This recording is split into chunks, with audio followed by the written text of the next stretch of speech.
I think I didn't decide to go into pharmacy because I hate chemistry and organic chemistry. And I know you want me. Everything that's only when you're lonely. Yeah, you see if you can know. hey guys, welcome back to my channel. If you are new here, welcome to my channel. My name is Trey and I'm an internal medicine resident physician in lovely Atlanta, Georgia. And I make videos about my life and my journey through medicine. So if any of that sounds remotely interesting to you, make sure that you like this video, make sure that you comment down below, and make sure that you subscribe to my channel.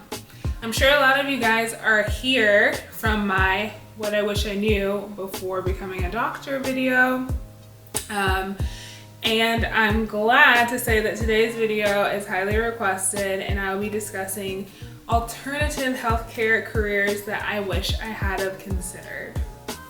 Now, there are careers outside of medicine I also wish I had have considered, but I know that a lot of you guys are interested in either medicine or becoming doctors, and so I just want to help you with kind of thinking outside of the box and finding other things that might be a little bit less costly, a little bit less time consuming, but still could be very interesting and related to medicine and health. So the first career that I wish I had have considered is actually becoming a nutritionist.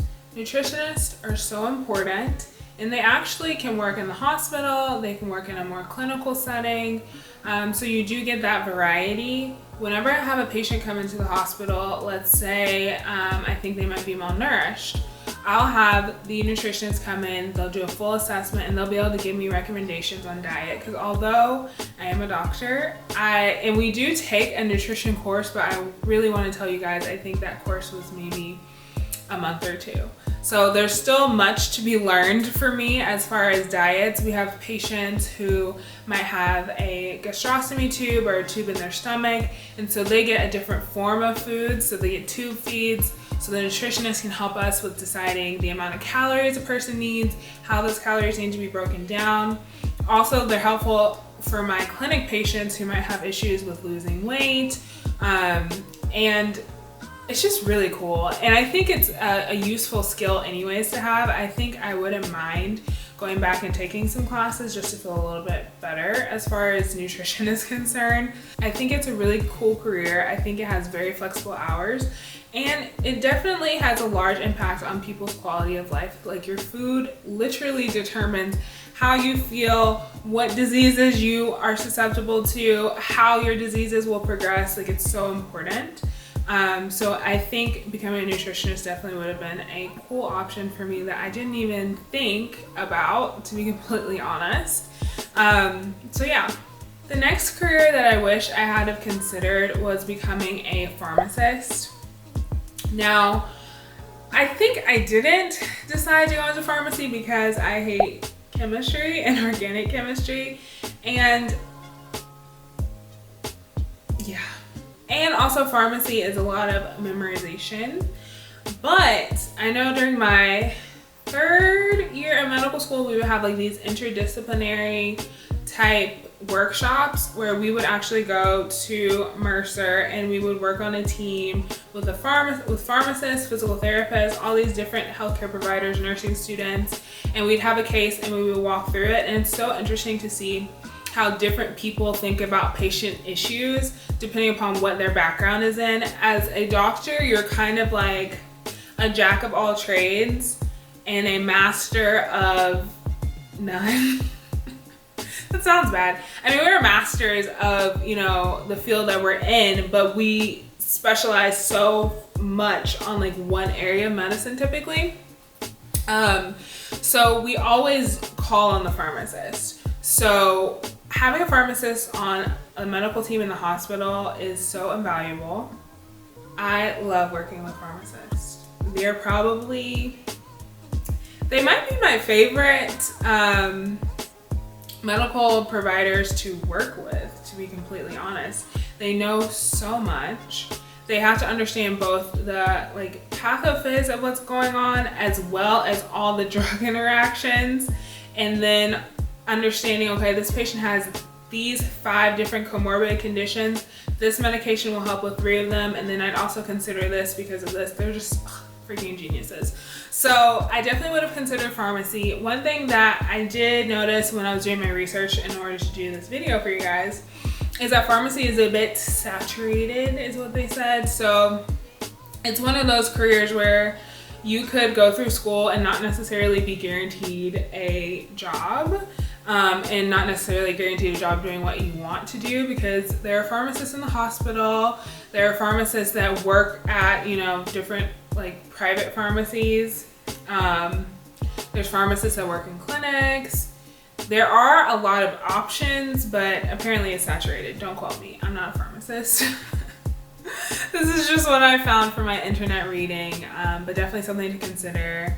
I'm not really going to talk about salary for any of these careers because we shouldn't be doing things for money, even though money is important. Obviously, with most of these, you would be taking a pay cut as opposed to being a physician, but if you think about the cost of schooling, the time commitment to become a doctor, and also the free time you would have to participate in other activities, you could literally be an entrepreneur with a lot of these other careers I'm going to talk about more easily, because you have a little bit more free time and you wouldn't be in at school as long. You'd have more money, you'd be making money earlier to be able to invest in yourself and your future. So just want to give that little caveat before we go on to the next career. So the next career, I actually got to work with an echo tech when I was on my preventive cardiology rotation. If you guys know, that's what I want to do, is preventive cardiology. So I was working in the office and they had 2 echo techs, and literally all day they would do stress tests, stress echoes. It was so cool. I just think being able to use an ultrasound is like, who are you? Like, I'm so bad with hand-eye coordination, which is something I do want to work on, because in cardiology, I'm going to have to do echoes as a fellow. But they're just so good at it. And it just seems so fun. And you get to talk to patients all day. You take pictures of their heart. They would teach them, you know, this is what we're looking at. It just seemed very rewarding. And the schedule was nice. Not going to lie, the schedule was very nice. And the thing that I don't think people realize is for these tech type positions, you still have to have an understanding of whatever body system you're doing the ultrasounds on, because I remember one time we were in clinic and this guy had a huge thrombus in his, which chamber was it? I think it was his atrium. So it was the left atrium. He had a huge thrombus, which is like a huge blood clot. And it was just bouncing around in his heart. And the issue with having any blood clots in the heart is that they can embolize, so they can move and go to your brain and cause you to have a stroke. That's like one of the biggest things that we worry about with any blood clots in the heart. So this man had a huge blood clot in his heart that was just bouncing around, just having a fun time. And the echo tech has to be able to recognize what they're looking at so that they can call the cardiologist who ordered the echo and tell them what's going on. So it's not just taking pictures, there's also an understanding of the velocities in the heart and all kinds of stuff. So regardless of what organ system you choose to become a tech for, you would also have to learn what you're looking at and then some of the physics of the body, which is also really cool to me because I'm a nerd. So definitely a great option with great hours. You can be an echo tech in the hospital, or like I said, with all these other careers, you can also just work in a clinic Monday through Friday, 8 to 5. Sometimes on Fridays you might work, I don't know, 9 to 3 or something crazy. Clinics have the best hours. Literally, whenever I call to make an appointment and they're like, we're not open on Friday, I'm like, that's so nice for you. I really would love to know what that feels like. But anyways, let's go on to the next career. All right, so this next career, I'm gonna have to read it off my phone because it's like a bunch of like slash. So med spa / cosmetic / aesthetic RN, or a medical esthetician. So you guys might not know, but I love all things beauty. And so whatever the newest trends, I'm like obsessed. And I have not personally been to a med spa yet. It's definitely on my list. But an RN or a medical esthetician would help with, you know, Botox injections, fillers. Also, I think just being an esthetician in general, like knowing how to treat the skin and to keep people looking beautiful and healthy would really appeal to me. And the spas are so nice. The med spas are so nice. And for it to be an actual licensed med spa, there has to be a doctor there. So like there is liability with this, but you'd be covered and you wouldn't be the one that's taking the blame for anything. So that would be kind of nice, but I just think I would enjoy doing that. And once again, very nice hours. It would be a med spa. So I imagine most med spas are probably open on Saturdays as well. They might have Sunday hours, which would be a little bit more limited, but I think it'd be pretty darn fun. Not gonna lie. And I could do injections and fillers all day. I used to be very weird about needles and like poking people. And I did, this is completely off topic. The other week when I was in the hospital, I had to do a steroid injection in a patient's knee. I didn't have to, but I wanted to. And it was so much fun. And like little pokes, I'm okay with. I don't like doing like things that are very painful to patients, but I'm like, it's not that bad to poke someone, you know?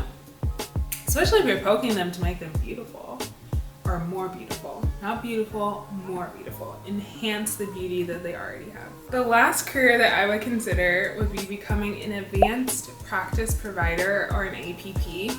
I literally did not know that that's what this stood for, but we have several APPs that we work with in the hospital as residents. We have several that work with us in the ICU, and they're literally pivotal.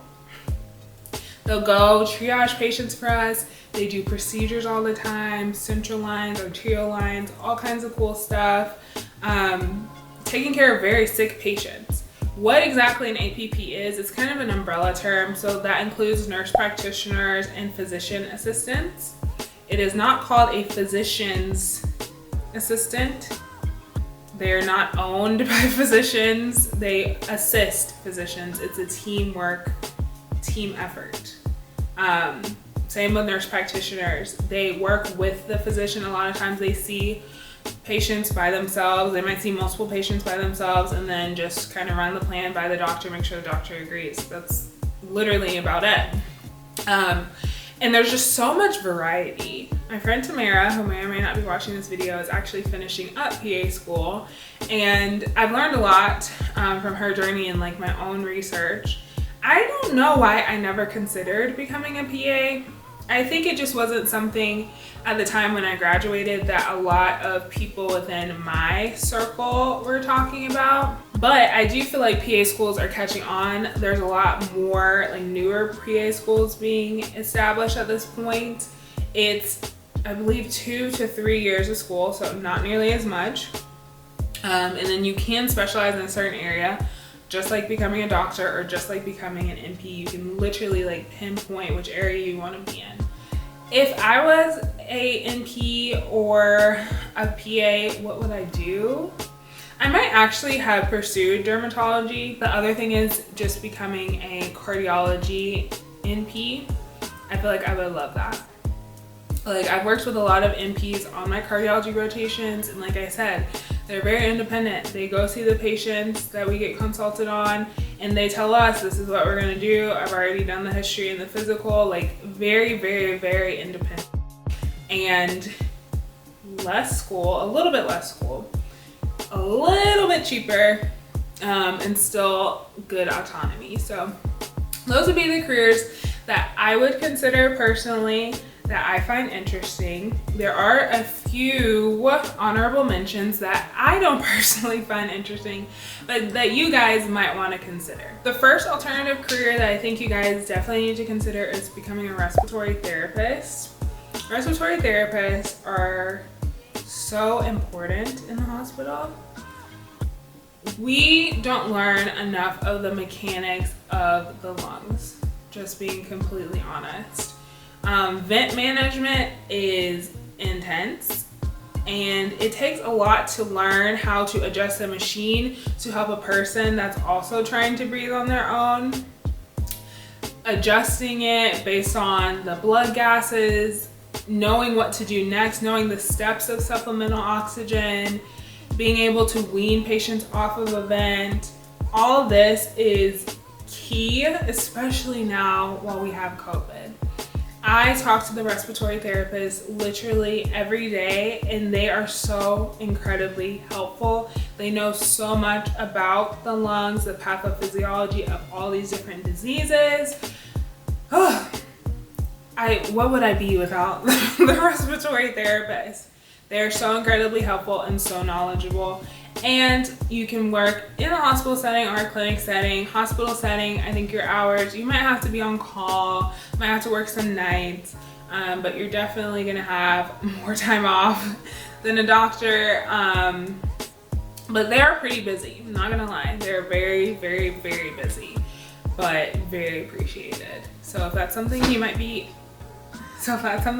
interested in, definitely look into it. The last career that I did not consider, but I think it definitely deserves an honorable mention, is becoming a physical therapist. Physical therapist, the reason why it doesn't appeal to me, I actually hated anatomy lab, not because I thought it was gross or scary or anything like that. Muscles do nothing for me. But knowing functionally how someone or what someone needs to do to get back to their baseline, knowing what additional things a person might need to help them around the house. We depend on the physical therapist to basically tell us, can this person go home? If they can't go home, where do they need to go? What activities are they having trouble with? How can we help them to be able to safely go home and get around? Among other things. They help with gait training or like walking. For patients that have had strokes. Physical therapists do a lot. I wish I could speak more on it. And I really am going to try to make more of an effort this year to go in when the physical therapists are working with my patients so that I can be a little bit more helpful and more knowledgeable. Sorry, I just hit my cabinet. And more knowledgeable with my patients. And kind of understand. I think the most important thing in healthcare is for us to all try to understand each other's day-to-day and how we all play a role in the patient's care. So those are all my careers. Like I said, I did not mention anything about salaries in this video because honestly, the biggest thing is about enjoying whatever it is that you choose to do. All of these careers are going to be hard and they're going to be extra work. That's just period, okay? Being a doctor is hard and it's a lot of work and it's a lot of hours and it costs a lot of money, but I personally couldn't imagine doing anything else. I love it. Even when I hate it, I love it. So if you guys are finding yourself in like the crossroads of what do I want to do, I hope that you will save this video. I hope that you will share it with someone else who might be considering other options, and do your own research and make your own informed decision. I appreciate you guys so much for coming and watching this video. If you made it to the end, comment a bouquet of flowers because I have my lovely flowers back here. And we're coming up on Valentine's Day, so there's also that. All right, guys, don't forget to like, comment, subscribe, and I will see you in the next video. Thank you for watching. Bye.